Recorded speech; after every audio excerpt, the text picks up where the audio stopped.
Ах トゥ чинь нүгэл үлдэх юм бол зэмэл. Өнөөдөр нийгэм ерөнхийдөө нүглийг зэмлэхээ багаар болиод байгаа. Нүглийг бол энэ бол байдгал зүйл гэсэн ойлголт гараад байгаа. Та бүхэн анзаарж байгаа бол өмнө нь бол ингээд гарсан янз бүрийн буруу зүйлсийг маш их нийгмээр эсэргүүцэж үзэн яддаг байсан бол одоо болохоор одоогийн нийгэмд бас гайгүй штэй гэж бодогдохоор олон саарл зүйлсүүд бий болцсон байна. Заримдаа хүмүүс бид нар бол одоо гэрэлтээс өмнө бол янз бүрийн харилцаа үүсгэж болохгүй гэдэг яг Библийн дагуу үздэг бол одоо бол яг одоо ингээд таарч тохирхоо үзэж жагаад тэгээд болох юм биш үү гэж ярьдаг. Зарим чуулган үнийг Америкийн чуулганууд ч юм үүнийг дэмжиж байгаа. Саяхан манай улсын хурлын гишүүн Пүрвдөрж гишүүн Ардчилсан намын гишүүнийг улсын хурал дээр чуулганы хурал дээр үг хэлээд тэрийг нэг рийл болгоод гаргацсан байсан. Та хэд бас үзсэн бах те. Тэгээ юу гэсэн бэ гэхээр одоо энэ улсын хурлын гишүүд чинь бие биенийхээ хулгайн барьцаанд орсон ба шүү дээ. Нэг нь одоо за чи одоо ингээ хулгай хийсэн гэдэг тэнгууд өөдөөс нь нэг цаас гаргаж ирээд тэгвэл чиний хулгайг чи би мэдж байгаа шүү гэд бие бинийгээ барьцаалж шүү дээ. Бүгдээрээ хулгайч болсон эднэр чи ингээ хин чинийгээ хэлж чадахгүй ингээ байгаад шүү дээ. Гэж тэр хүн ярьсан байна. Би яг улсын хурлын гишүүдийг хулгайч гээгүй шүү. Гэхдээ яг нь тэр гишүүн тэгж ярьсан байна. Хэрвээ тэр хүн бол яаж юм гэхээр нүгэл бол барьцаалдаг чанартай шүү гэдгийг бид нар бас ойлгож болж байна гэсэн үг. Юун түрүүнд бид нар өөрсдийнхөө нүглийг зэмлэх хэрэгтэй амин. Дараа нь бид нар ах トゥ гийнхаа нүглийг зэмлэх хэрэгтэй. Хэрвээ бид нар өөрийнхөө нүглийг зэмлж өөрөө тэр болгоны эсрэг гимшээд тэгээ Есүс Христээр өөрчлөгдөхгүй бол бусдын нүглийг зэмлэхдээ бид нар хоёр нуур гаргаж байгаатай адилхан болно гэсэн үг. Нүгэл яах вэ гэхээр биднийг барьцаанд оруулна. Энд бол яг сая ах トゥ гээ зэмлгээд хэлсэн байна тийм үү? Гэхдээ хэрвээ бид өөрийнхөө нүглийг зэмлэхгүйгээр ах トゥ гээ зэмлэх юм бол бид нар яг адилхан барьцаанд орох болно гэсэн үг. Бид нар өөрийнхөө нүглийг зэмлэх хэрэгтэй. Дараа нь бид нар ах トゥ гийнхаа нүглийг зэмлэх хэрэгтэй. Амен. Нийгэм дээр байгаа болохгүй зүйлсийн эсрэг бид нар зогсох хэрэгтэй маа. Бид нар нүглийг сайшааж, дэмжиж, өөгшүүлэх биш. Харин үүнийг зэмлэж, эсэргүүцэж, зогсоох хэрэгтэй юм аа. Амен. Энэ их гоё үг байгаа шүү дээ. Ах トゥ гийнхаа нүглийг зэмлгээд бид нар чинь бусдыг зэмлэх дуртай шүү дээ, тийм үү?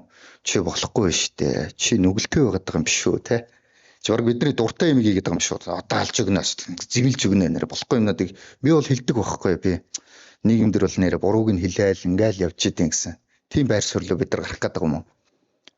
Бид нар энэ зэмлэлийн зорилгыг ойлгох хэрэгтэй. Энэ дэлгэцтэй юу гэсэн бэ гэвэл ах トゥ гээ зэмл хэрв тэд гимшвэл тэднийг уучил гэсэн байна. Амен. Тэгэхээр зэмлэл нь юуны төлөө байгаа вэ гэх юм бол зэмлэл нь гимшүүлэхийн төлөө байна гэсэн үг. Амен. Бид нар ах トゥ гээ зэмлэлээ. Зэмлэл нь юуны төлөө? Гимшүүлэхийн төлөө. Хажуудах найз руугаараа хэлэхгүй юу? Гимшүүлэхийн төлөө гэж штэ гэж. Тэрнээс загнахын төлөө. Эсвэл бусдыг буруутгахын төлөө. Өөрийгөө ямар ариун бэ гэдгийг харуулахын төлөө те. Чи нэрээ ингэж болохгүй. Чи намайг хар гэж өнгөрөхын төлөө биш. Эсвэл бусдыг доош нээж хохин заяа чин тэр чи ингэх гээд байсан байхгүй юу гэж бахаа хангахын тулд биш. Харин тэр хүнийг гимшүүлэхийн тулд. Амен. Гимштэй тэгээ тэр хүнд нь хэлэх тухай ярьж байгаа шүү дээ тийм үү? Бид нар өмнө нь бас энэ хоёр нүртэй байдлын тухай номлол хийжсэн. Тэрэн дээр яасан бэлээ? Хэрэг хин нэгнийг бид нар зэмлэх бол тэр хүнтэй ганцаарчилж уулзсан зэмлэх хэрэгтэй шүү гэсэн байна. Бид нар чараа өөртөө нь уулзахгүй нэ өөр хүмүүст гоё зэмлээ яваад шүү дээ тийм үү? Тэр харин тэгэл байгаа юм байлээ. Тэр харин жоохон буруу юм хийгээл байгаа юм байлээ. Тэр жоохон нүгэлтэй л яваад байгаа юм шиг санагдсан шүү дээ надад. Бид нар өөрөө тэр хүнтэй уулзаад тэр хүнийг гимшүүлэхийн тулд хайрын сэтлэр түүнийг зэмлэх хэрэгтэй маа. Наадах чинь буруу шүү. Эзэн рүү эрг гимш. Би ч гэсэн нүгэлтэй. Гэхдээ би гимшиж байгаа. Хоёулаа хамтдаа гимш. Амен. Энэ бол тэр нүглийг зэмлэж бид нар эсэргүүцэх тэр нэгэн зүйл юм аа. Хэрвээ хинч нүглийг зэмлэхгүй бүгд цаашаа гадах юм бол нийгэм тэр чигтээ мууддаг. Харин Библи хэлэхдээ бид бол дэлхийн гэрэл, бид бол газрын давс юм а гэж хэлсэн. Давс бол аливаа зүйлийг муутгалгүйгээр хадгалах зориулттай сайхан зүйл дээрээс нь бас амт оруулдаг тийм үү? Давс байж ш тэнд муудалгүй хадгалдаг шиг Христ итгэгчид гмийг эсэргүүцчиж өөрсдийнхөө дунд байгаа гмийг зэмлжиж бие бинийгээ эзэн рүү эргүүлж гимшүүлжиж бид нар муудалгүйгээр амьдардаг юм аа. Амен. Тэгэд энэ хэлэхдээ ах トゥ чин гимших юм бол ах トゥ гээ яа гэсэн бэлээ? Уучлал гэсэн. Амен. Ах トゥ чин хэрвээ гимших юм бол түүнийг уучлал. Хэрвээ тэр хүн гимших юм бол тэр хүнийг та зэмлэлээ, нөгөө хүн чи харин тийм ээ миний буруу уучлаар би одоо ойлгож байна. Би дахиж тэхэхгүй гэх юм бол яах нь вэ? Түүнийг уучил.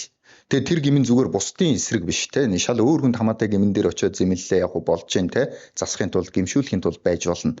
Гэхдээ намайг хохироогоогүй бол бас гайгүй шүү дээ. Тэр чи амархан бохгүй очиол тийм үү чи тэгсэн үү за одоо гимшээрээ гэхэд бол гоё. Харин намайг хохироосон бол яах вэ? Энд хэлэхдээ өгсөн байг л ах トゥ чинь чиний эсрэг нүгэл үлдээд чам дээр ирээд уучлаарай гэх юм бол чи түүнийг яах вэ? Уучил гэсэн байна. Ах トゥ чинь чиний эсрэг нүгэл үлдээд өдөрт 7 удаа чам дээр ирээд 7 удаа чиний эсрэг нүгэл хийгээд 7 удаа дахиад ирэх юм бол яах нь вэ? Чи уучил гэсэн байна. Чи тоглоод байгаа шүү дээ те. Хүн ир нэг алдаал ийц. Эрэг нэг нураал ийц. Нэг удаа хийхий чинь одоо гим нүгэл хийчих ба яг уучилж болж байна те. За одоо уучлсан шүү дээ. Одоо гимшээрээ. Тэгсэн дахиад нэг хийчлээ. Яагаад ийна те? Чи давраад байгаа юм шүү чи одоо арай. За яг би одоо бас нэг ингэдэг нэг чамааг бас таньдгийн ах トゥ гэдэг утгаар нь дахиад нэг уучлалаа гэдгсэн. 3 дахь хийчлээ. 3 дахь намайг өдөр тохироолоо. Тэгэх юм бол яах вэ? Монгол хүмүүс яг ер нь ингээ 3 дээр ингээд бас төвчээр налдсан юм шиг. Би нэг уучлалаа, 2 уучлалаа, 3 дахь уулж чадахгүй боллоо тийм үү? Яг тэгэх гээд байдаг. Харин энэ тэлхтээ жишээ авч байгаа 7 удаа игээд 7 удаа яах нь түүнийг уучлаарай гэсэн. Бид нар яг Монгол хүний нинжин сэтгэл ууж ухаанаар Монголын бас 3 байд ингээ 3 уучлж болж 4-р уулж чадахгүй гэж хэлэх байтал харин энд 7 удаа гэж хэлсэн байна. Гэхдээ сонирхолтой нь яг энэ адилхан Матай номын түүхэн дээр Петр дараа нь Есүсээс очиод ах トゥ маань миний эсрэг нүгэл хийвэл хэдэн удаа уучлах вэ? Би 7 удаа юу гэж асуудаг байхгүй яг энэ түүхэн дээр дараах нь тэгсэн Есүс юу гэсэн бэ гэвэл би чамд 7 гэж хэлэхгүй харин 70 дахин 7 удаа гэж хэлнэ гэсэн байна. Амен. Энэ 490 удаа болно гэсэн үг. Өдөрт штэ тийм үү? Есүс яагаад энэ тоонуудыг хэлээд байгаа юм бэ? Яагаад вэ гэх юм бол ах トゥ чи хэрвээ нүгэл үлдээд гимшил юм бол уучлалт хязгаар байхгүй шүү гэдгийг хэлээд байна гэсэн үг. Бид нар уучлах ёстой. Амен. Яагаад вэ гэх юм бол бидний бас бусдыг бүдрүүлдэг нэг шалтгаан нь юу байдаг вэ гэвэл нэгдүгürt бид нар гим үйлснээр бусдыг бүдрүүлээд байгаа юм байна. Өөрсдөө бид нар гимээ гимших ёстой байна. Хоёрдугаарт нь бид нар бусдыг уучлаагүйгээсээ болж бүдрүүлээд байгаа юм байна. Христэд итгэдэг хүн бусдыг уучлах ёстой. Амен. Яг гэвэл бидний эзэн хэлэхдээ би та нарын алдааг уучлсны адил та нар бас ахан дүүсээ уучлах ёстой гэж хэлсэн. Есүс Христ өөрийнхөө дагалдагчдад би та нарт хэрхэн залбирах ёстойг заая гэж хэлээд заахдаа бид өртөнгүүдээ уучлсны адил өөрсдийн минь өрийг мөн уучлаач гэж хэлсэн байдаг. Бодоод үзье л та. Залбирлыг хүн өдөрт хэдэн удаа хийдэг вэ? Ер нь хүнд залбирах шаардлага өдөрт хэдэн удаа гардаг вэ? За ямар ч байсан нэг удаа ингээд тогтмол залбирна. За ингээд өдөрт залбирмаар үе гараадах юм бол 2-3 удаа залбирна гэж бодъё. Залбирх болгондоо хүн бусдыг уучлах тухай сандаг гэд бодоод үзтээ. Христэд итгэдэг хүн заавал бусдыг уучлах ёстой. Амен. Яг гэвэл Христ итгэлийн гол зүйл нь Есүс Христ загалмай дээр цовдлогдсон шалтгаан нь өөрөө тэр бидний нүглийг уучлахын тулд байсан.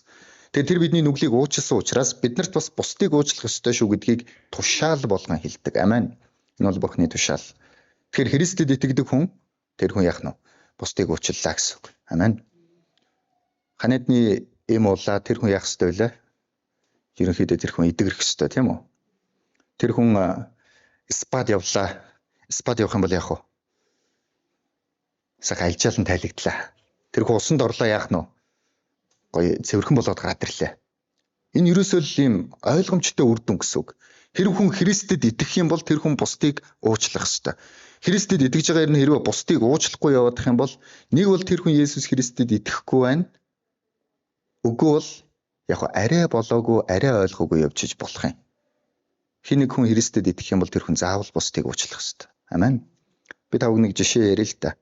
Ингээд та нарын нөхөр юм уу, эхнэр нэг юм тураах клубд явдаг байлаа гэж бодъё заяа. Тэгээ байнгын тураах клуб руу явлаа гэж явдаг. Тэгэл алга болчихно. Тэгэл манай тураах клуб их уулзалттай гэж гараа авчихна. Манай тураах клуб их нөхрөлттэй. Манай тураах клуб их сайн дурын ажил хийн. Манай тураах клуб ихнээс юм бэлэг өгсөн хараа юу ий наадах чи гэдгсэн. Тураах цай. Тэгээ байж идэг байлаа. Та ингээд ийм чугал могол хэрэг гарангууд аавчлаараа тураах клубын уулзалтайг яваад гэдэг айгүй хэцүү байлаа. Гэхдээ яах вэ? Бас ингээд тураад байгаа юм чинь гоё гэж бодож болно шүү дээ. Тэгсэн чинь ерөөсөө турдаггүй бол яах вэ? Ерөөсө тордгоо улам дараглал бомбаагаалгаа ирнэ. Вэст турахгүй л дээ ядах. Тэгээд хэм бол бид нар юу гэж хэлэх вэ? Нэг шал худлаа юмд яваад гэж ярина үстэй. Тэгээд шүү дээ ямар үр дүн гарахгүй ирнэ ингэ яваад харж шал худлаа юм байна гэж. Христийн чуулганд хамрагдаад хүн Есүс Христэд итгэлээ гэж хэллээ. Манай Есүсийн цуглааныхаа уулзж байгаа. Өнөөдөр манай цуглааныхын нөхрөлтөй, манай цуглааныхын эмэгтэйчүүдээр уулзж байгаа. Манай цуглааныхын эрчүүдийн нөхрөлтөй, манай цуглааныхын бөөндөө гоё ингээд пастрын очиж байгаа. Манай цуглааны нэг хүний төрсөн өдөр бид нар ингээ юм гоё гарын бэлэг өгж байгаа тий. Манай цуглааныхын залбиралтай, манай цуглааныхын юутай өнөөдөр манай пастор номлолыг ямар гоё номлол хийсэн гэж санана. Яг зүрх рүү л орчих юм чинь тэр. Тэгсээр нь ерөөсө бусдыг уучилдаггүй, ерөөсө нүглээ орхидоггүй бол яах вэ? Тэнд би ч байсан хэлнэ. Наа чи шал худлаа юм биш үү?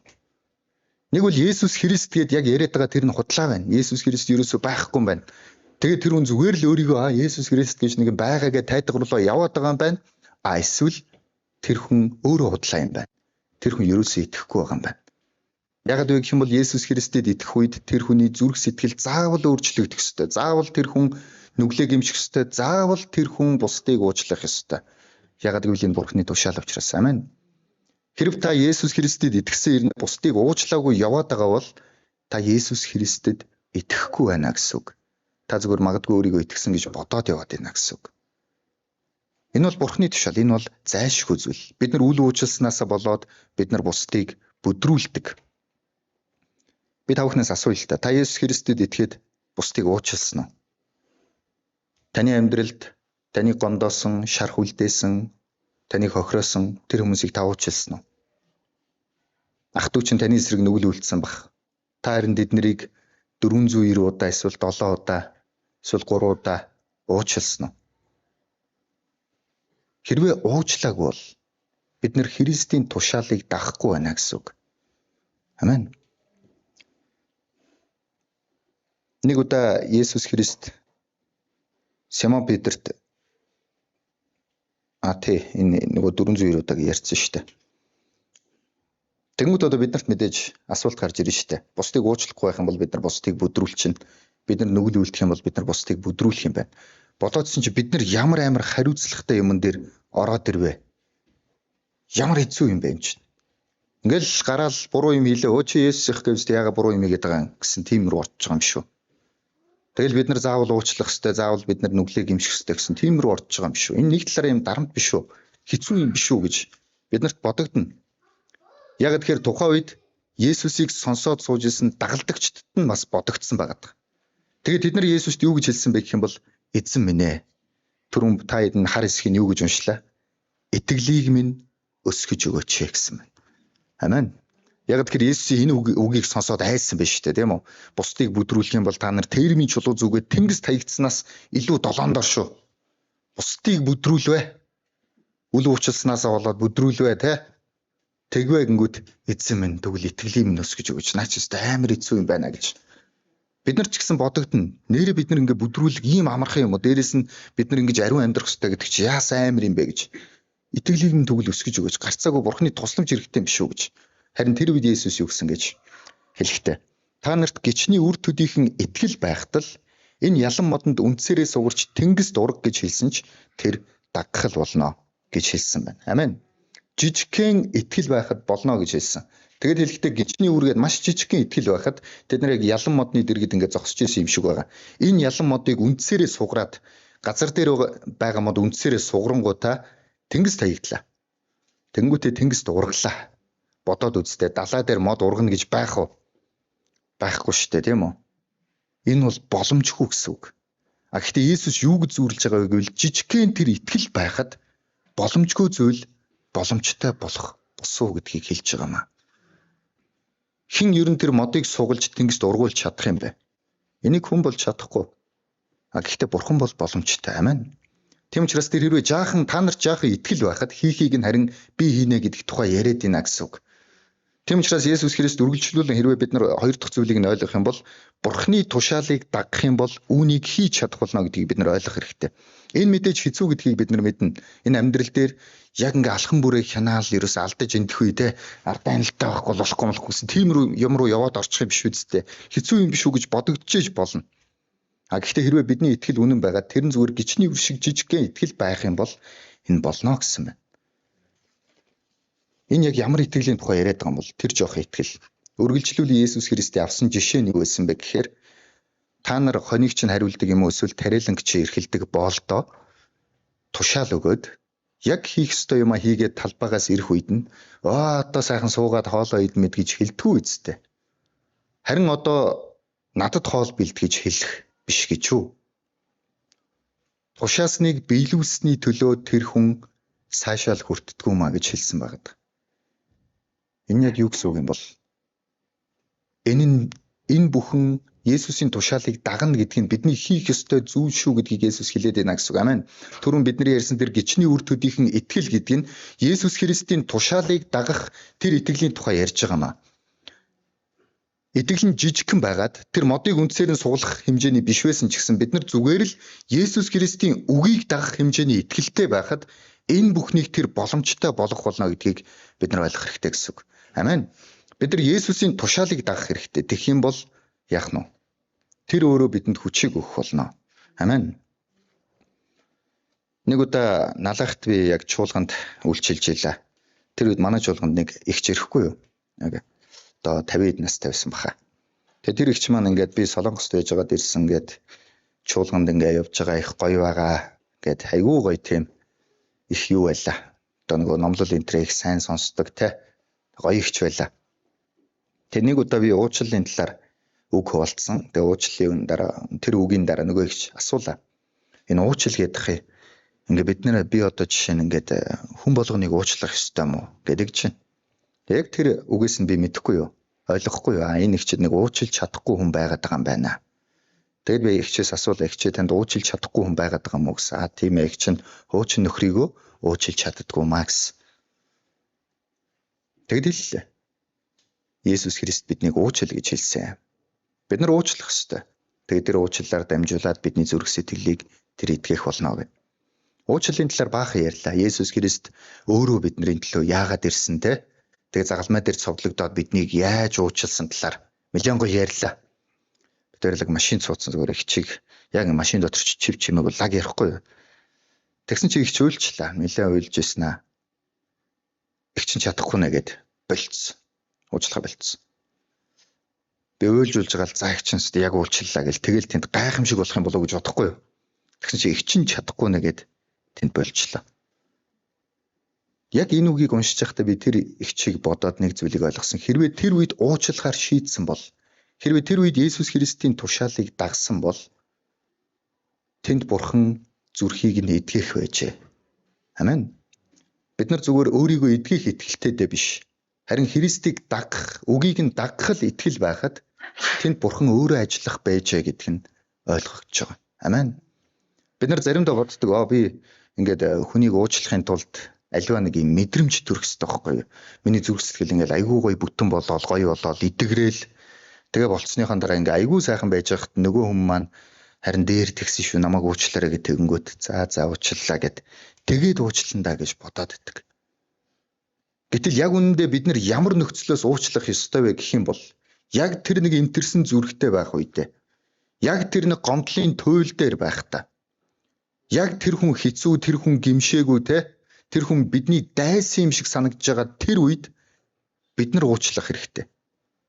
Харин тэр уучлалаар дамжуулаад Бурхан өөрөө бидний зүрхийг бүтэн болгоод өөрөө биднийг чөлөөлөөд өөрөө биднийг эдгэх болно.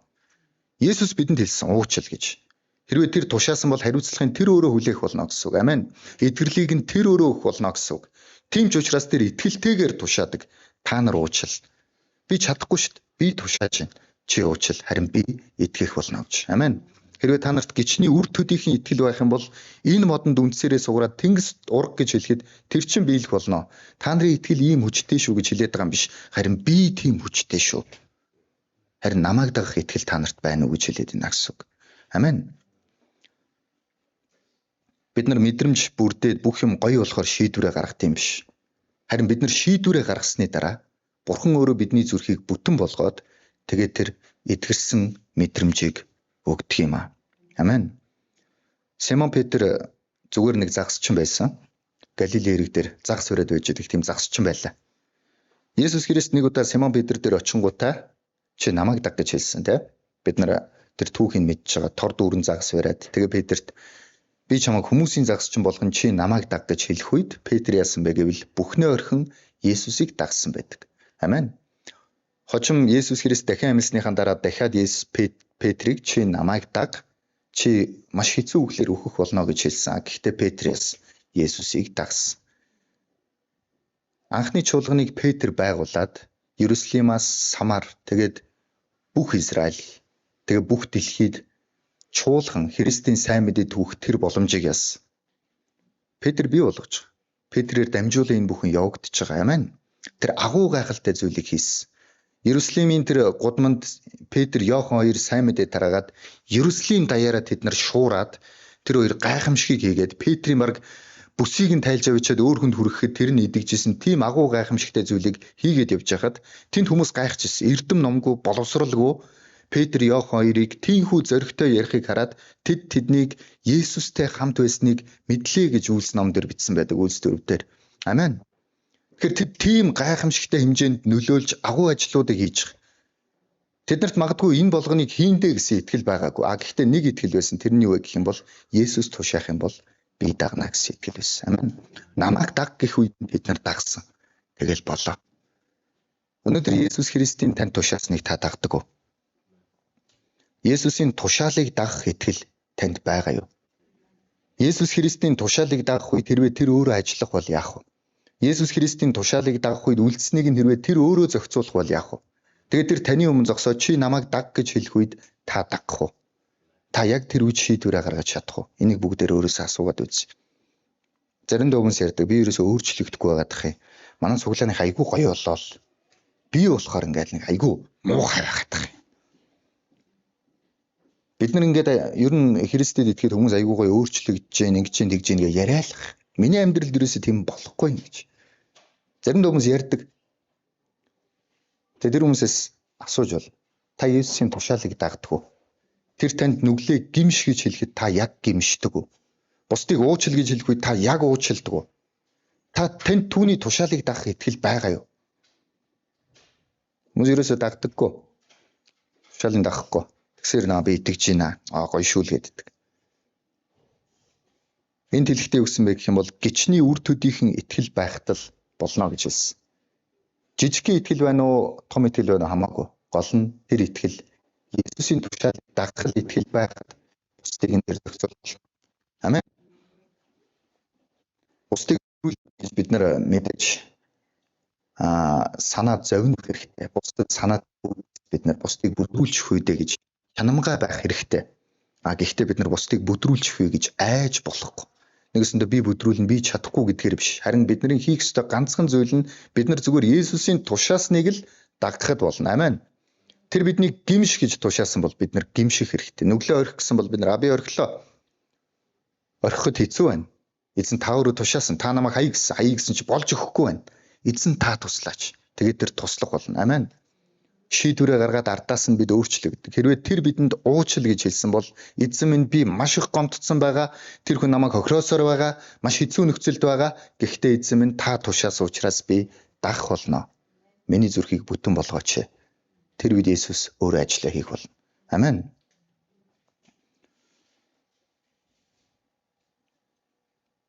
Есүс Христ энд сургаалт зөвлөлөөр хэлэхдээ тариалангч эрхэлдэг, малагч хариулдаг тэр хүнд тушаал өгөөд тэр тушаалыг чинь биелүүлсэний төлөө сайшаал хүртдэггүй шүү дээ гэж хэлсэн байна.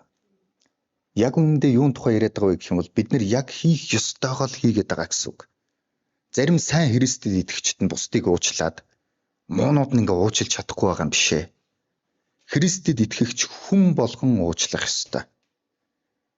Зарим хүмүүс Христийн тушаалыг дагаад нүглээ гимшээд зарим нь болохоор гимшдэхгүй тэгсэн хэрнээ ингээ Есүст итгэе яваад иж болдог байхгүй юу гэж бид нар ойлгож болохгүй. Есүс Христэд итгэдэг хүн болгон түүний тушаалыг дагах хэрэгтэй. Хүн болгон түүнийг дагах ёстой. Хэрв тийм биш л бол гичний үр төдийхөн тэр итгэл түүний дотор алга байна л гэсэн үг. Амен. Таны дотор тийм итгэл байгаа юу? Хэрв тийм бол бид тушаалыг нь дагах хэрэгтэй. Амен. Тэгээд энэ дэлгэхдээ зарцаа хоол бэлд гэж хэлнэ. Тэгээд энэ бүхний дараа яах нь? Чи өөрөө хооллоно гэж хэлсэн. Та нар ч мөн ялгаагүй. тушаасан бүх нийгмийн сахин биелүүлээд тэгснийхэн дараа бид зохисгүй боолууд гэж хэлгсэн байна. Энэ үг нь айгүй хатуу сонсогдож байгаа. Бодоод үзье л дээ чинь бид зохисгүй боолууд гэж хэллээрээ энэ төр тэ. Та бид нар ч одоо ингээ боол болох гэж Есүст итгээд байгаа юм. Уул нь өөртөө эзэн байгаа. Барын сүл байхаар батганы толгой юу гэж амьдралынхаа эзэн байх ёстой биш юм шиг. Янз бүрийн бодогдно. Гэтэ яг үндэ Есүс Христ бол үнэхээр эзэн. Амен. Яг гэвэл тэр биднийг бүтээсэн, тэр бидний бурхан. Хэрвээ бурхан байхгүй бол өнөөдөр бидний амьдрал яг одоо ч зогсоход бэлэн байгаа. Ам болоод амьлалт бүх зүйл түүний гарт байдаг. Өнөөдөр бидэнд өгөгдсөн бүхэл зүйлийг яг үнэндээ бурхан өгсөн байдаг. Бид нар л зүгээр би эртээ сайндаа төрчихсөн юм байгаа. Тэгээд би өнөөдөр ч гэсэн эртээ сайндаа амьдраад байгаа гэж боддог болохоос яг үнэндээ тийм биш байдаг. Бид нар бурханы өрөөлөөр бурхан ажиллаж байгаа учраас л тэр бидний төлөө өглөө нарыг мандуулж энэ дэлхийн бүх системийг анх бүтээсэн шигээ тэр явуулсаар байгаа учраас л бид амьтай байгаа. Үүнийг бид нар ойлгох хэрэгтэй. Амен. Тэгээ бид нар тэр гичний үрний төдий итгэл байх юм бол яг уу гэхээр бид нар түүнийг дагах хэрэгтэй. Амен. Би нэг юм гоё сонирхолтой жишээ ярьж өгье л да. Түрүүний нөгөө турах клубийн талаар жишээг үргэлжлүүлье заяа. Нэг хүн ирэнгүүтээ багшаа би танд итгэж байна. Би таныг олон хүмүүсийг тураасныг мэднэ. Тийм болохоор та намайг турааж чадна гэдэгт би итгэж байна. Та намайг турааж өгөөч. Би амар турмаар байна. Миний хүсэл мөрөөдөл турах байхгүй юу гэж хэллээ. Тэгсэн чи багш наа болж чинь те. Чи хэрвээ надад итгэж байгаа бол одоо ингээ намайг дагаад за одоо өнөөдөр ойлгоё хөл хий да. Тэгсэн чи нөгөөдөг чи үгүй. Хөл хийхгүй. Яахан тэгвэл гар ийл да гэдэг. Гар хийхгүй. Би ер нь их юм дасгал хийж чаддаг юм дөө. Дасгал нь хийдгүй юм. Дасгал хийхгүй зүгээр ингээл. Гэтэ би танд айгүй итгэж байгаа. Та ч айгүй лаг багш байл шүү дээ. Нөгөө багш за тэгвэл хоёлаа нэг амар хүчтэй дасгал хийхгүй. Айгүй хөнгөн дасгал хий. Энийг хийгээ хэллээ. Нөгөөх нь даахгүй. Үгүй би өрөхгүй. Би эндээ ингээл суучээ тэгээд. Ер нь бол би танд итгэж байгаа шүү итгэхийн үед бол тий. Та бол угаас амар шүү дээ. Таны үр дүн харж байгаа. Би бас амар турахыг хүсэж байгаа байхгүй. Энэ хоёр ингээд тогтолцоод байгаа биш үү? Та айгүй гой хүмүүсийг тураадаг. Би айгүй турахыг хүсдэг. Тэгэл болоо. Харин голд нь тэнд нэг юм заавар өгөөд нөгөөдхийг нь дагах юм яваад байна тийм үү? Зүгээр нэг фитнесийн багш дээр ядчил. Бид нар нүглээ хаяхыг хүсэж байгаа. Бид нар Христ дотор өөрчлөгдөхийг хүсэж байгаа. Есүс Христийн энэ дэлхий дээр бидэнд өгсөн тэр гайхалтай мөнхийн амийг хүлээн аваад дээрээс нь энэ дэлхий дээр утга учир сэтгэл ханамж донд амьдраад түүний амиа зориулсан тэр шалтгааныг тэр бэлгийг бид нар бүрэн дүүрэн хүлээн авахыг хүсэж байгаа. Гэхдээ түүний тушаалыг дагахгүй бол энэ боломжгүй юм аа. Яг гэвэл тэр биднийг өөрчлөхийн тулд биднийг нүглээ гимшгэж тушаадаг. Бас ялгаагүй тэр биднийг уучлал гэж тушаадаг. Амен. Тэгсэн яг тушаах болонгот нөгөө гэсээр би итгэж гин гэж яриад байх юм бол яг үнэндээ гичний үрний төдий итгэл байхгүй байна гэсэн үг. Амен. Есүс Христийн тушаалыг дагах хэрэгтэй. Тэр бол тушаал өгөх зохистой нэг юм аа. Тэр үнэхээр эзэн. Гэтэ бүр гайхалтай зүйлийг би та бүхэнд хуваалцъя. Онлын хувьд бол Есүс Христ үнэхээр эзэн. Тэр биднийг та нар бол боолууд, та нар тушаасныг дагаад би зохисгүй боол гэж хэллээрэ гэдэг нь яг л түүний мөн чанарт тохирсон, түүний эрх мэдлийг тодтогсон тийм үг. Энэ бол үнэн. Дөөр арга байхгүй. Гэхдээ Иохан намын 13 дугаар бүлэг дээр Есүс Христ цовдлогдохынхоо өмнөх орой альчуур авч бүслэхийгээрээ бүслээд дагалдагчдынхаа хөлийг угаасан байдаг. Тэгээ Есүс та нар намайг багш, эзэн гэж дууддаг. Дуудж байгаа чинь зөв би мөн би бол багш би бол эзэн. Гэхдээ би багш эзэн атлаа ийн үйлцэнчлэн та нар бас ах дүүстэй ингэж үйлдэрэй гэсэн байдаг. Амен.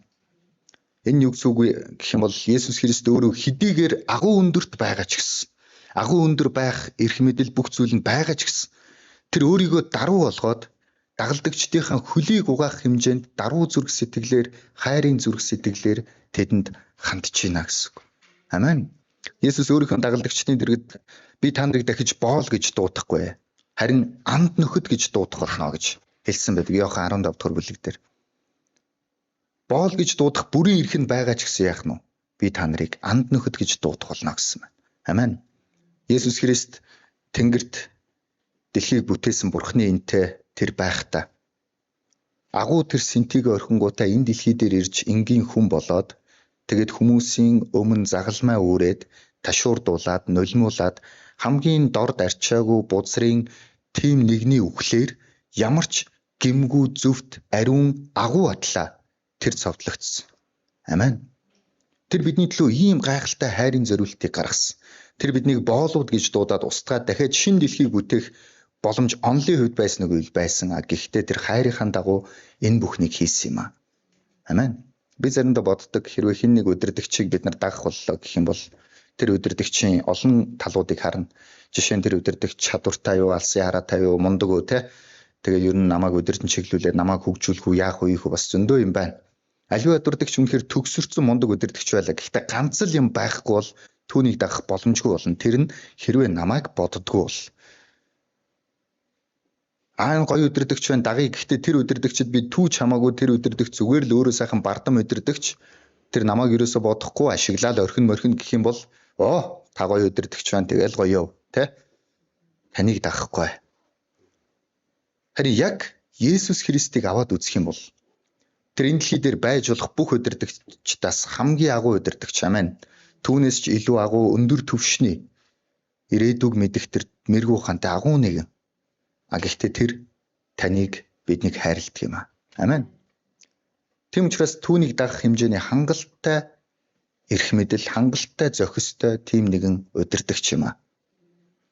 Таныг хайрладаг, төгс хүчит, ирээдүг мэддэг, агуу нэгэн. Өнөөдөр танд тушаадаг. Гим нүглээ гимш.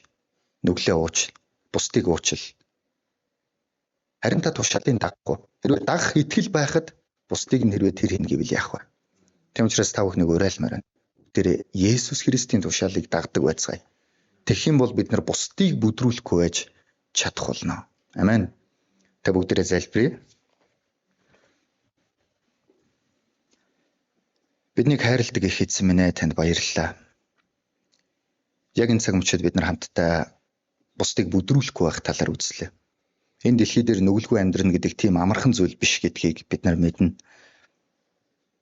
Гэхдээ бид нар таны тушаалыг дагахыг сонгож байна.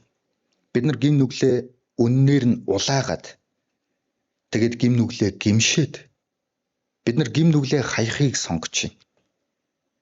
Харин тэр хаях хүч хийгээд мэрэгүү ухааныг та бидэнд өгөөч. Эзэн минь бусдыг уучлна гэдэг тийм амар биш ээ гэдгийг бид мэднэ. Бас уучлж чадахгүй гэдгээ бид нар мэднэ. Гэхдээ бид нар таны тушаалыг дагаад уучлахыг сонгож байна эзэн. Уучлахаар шийдэж байна. Харин зүрхийг минь та эдгээ гэж. Бидний шарахыг та нөхөх болтугай. Тэгээд бидэнд тэр хайрын зүрх сэтгэлийг, агуу зүрх сэтгэлийг өгөө зүрхийг минь та хайраар дүүргээд буцаагаад бүтэн болгох болтугай эзэн. Энэ дэлхий дээр магадгүй бид нар уулыг хөдөлгөж усыг нүүлгэх агуу их хэмжээний итгэлгүй байж болно. Гэхдээ таныг дагах итгэлтэй байхад та туслаач. Танд тийм гэж хэлэх итгэлтэй байхад та туслаач. Харин тэр итгэлээр та бидний өмнөөс тэр уулыг нүүлгэж, та бидний өмнөөс тэр усыг гатлан гайхалтай агуу зүйлсийг хийх болтугай эзэн. Эзэн таны хүчээр бид амьдрахыг хүсэж байна. Бид өөрсдийн хүчээр, өөрсдийн удирдлагаар биш, харин танаар удирдуулан таны тушаалын дагуу амьдрахыг хүсэж байна. Та бидэнд хамгийн сайныг төлөвлөсөн байдаг үлээ. Та бидэнд хамгийн сайныг хүсдэг үлээ эзэн. Бид бүрэн итгэлтэйгээр таныг дагахыг хүсэж байна. Бид шийдвэрээ гаргахад та туслаач, тэгээд та ажиллах болтугай. Таны өмнө цугласан хүн бүрийг таны мотор даатхан залбирч байна. Эзэн та алдарших болтугай. Таны хайртгүй Есүс Христийн нэрээр залбирanгуйлаа. Амен.